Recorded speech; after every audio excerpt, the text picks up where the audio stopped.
The World Football Governing Body FIFA has threatened to ban Ghana from international football if government does not rescind its decision to dissolve the GFA.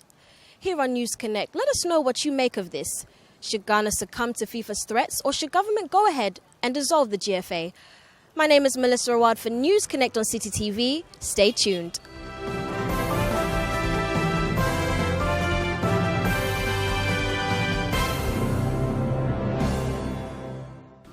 This is a very interesting issue. Yes, we are a sovereign country and we have our laws and whatever. So I believe that if the government is very serious and is about sanitizing our system, fighting corruption, then I think that if they mean to fight this corruption, and it's not about hypocrisy and maybe choosing and picking, then I believe that we should not succumb to the words of this FIFA, but to go ahead and let them ban us.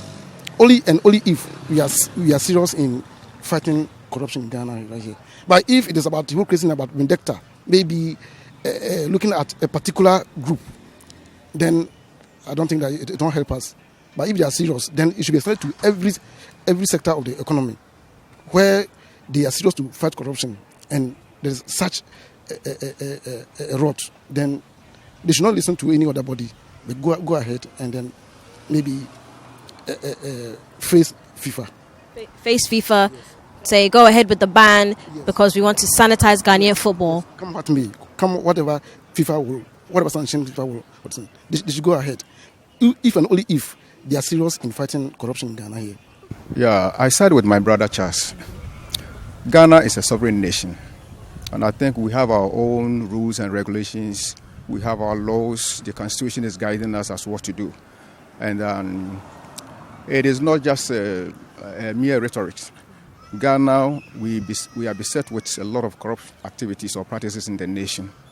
And then what we saw in the announced expose is a clear evidence. You see, football, Ghanaians are passionate for football. Football unites us. You understand that? Sometimes some of these issues about politics and all those kinds tend to divide us as a nation. But when it comes to football, we have the passion for it.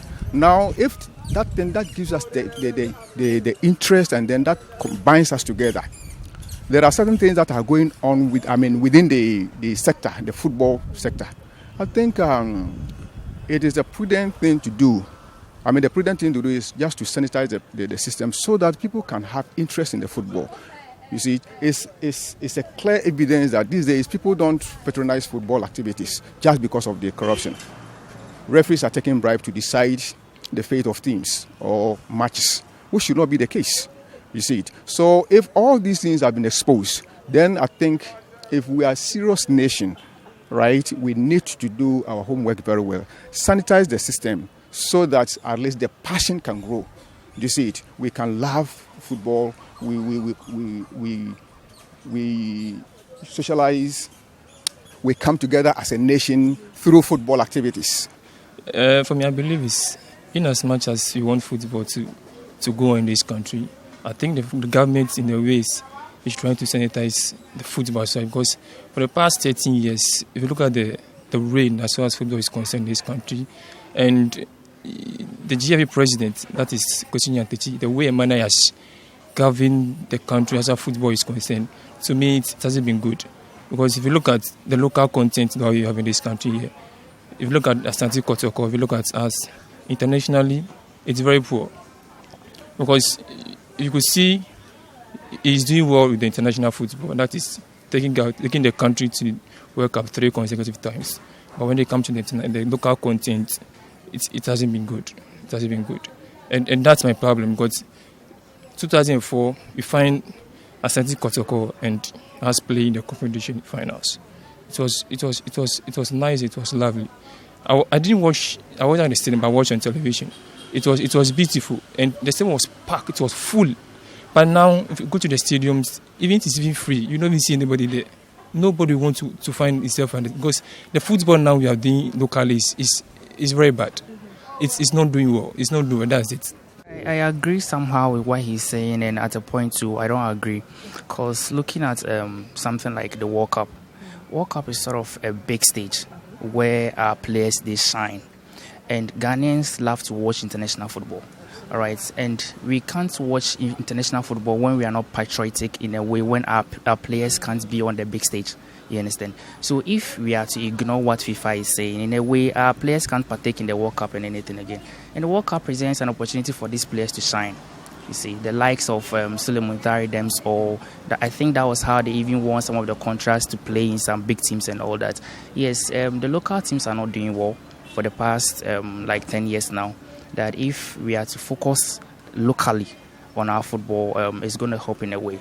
If the FIFA presents you an opportunity to represent the country in the World Cup, they give you money, they fund you, okay. But if the GFA, for their own greediness, come down here and then they spend it and they are not using it on the local team, then it's something with the GFA. They should dissolve the thing, like they should dissolve everything. So they shouldn't succumb to the threat of FIFA. We should just dissolve the GFA. FIFA and dissolve GFA and restart everything afresh. I think when they do that, they will stand on their toes and do things they will put things at the right place, and I think with time they will be able to learn from their mistakes, and later on, maybe some years to come, they can succumb to their whatever they have for them.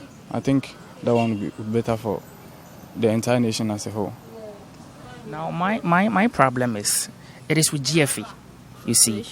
Yeah, my issue is with GFA. So is there no way we can maintain the GFA as in the association, but then if we have to appoint new heads, the people who are there, the staff and everything, if we can go a way around it, I think that one is better than to dissolve the whole GFA and then lose other opportunities out there too. People have seen the rot, and the interest has waned completely. Interest in football has waned completely. Though we have some section of the masses who are saying that maybe the president or the authorities should overlook whatever has happened and that we should allow the teams to run their games and other things. But if we should continue to cover up these corrupt activities, it will get to a time we will not even want to hear anything about football at all.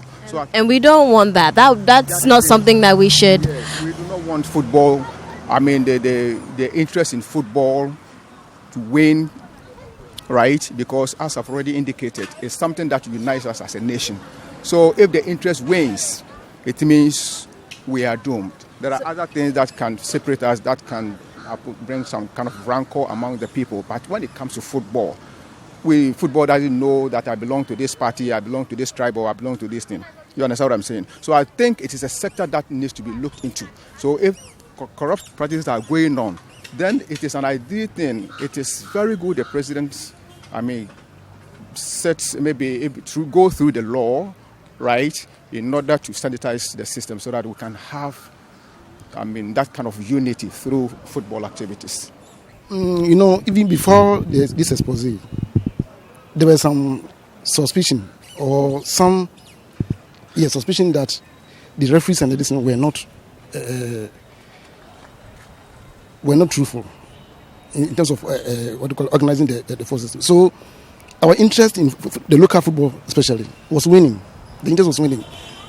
Nowadays, you go to you realize that the local teams, they're having matches and the field or the stadium is almost empty. But when it comes to the European matches, you see how people even pay money to go and watch the European matches.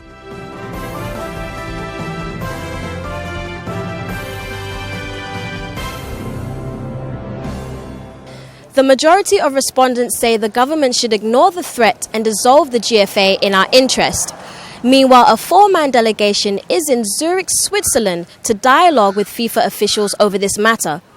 We await the outcome of this meeting. My name is Melissa Awad for News Connect on CCTV. Keep watching.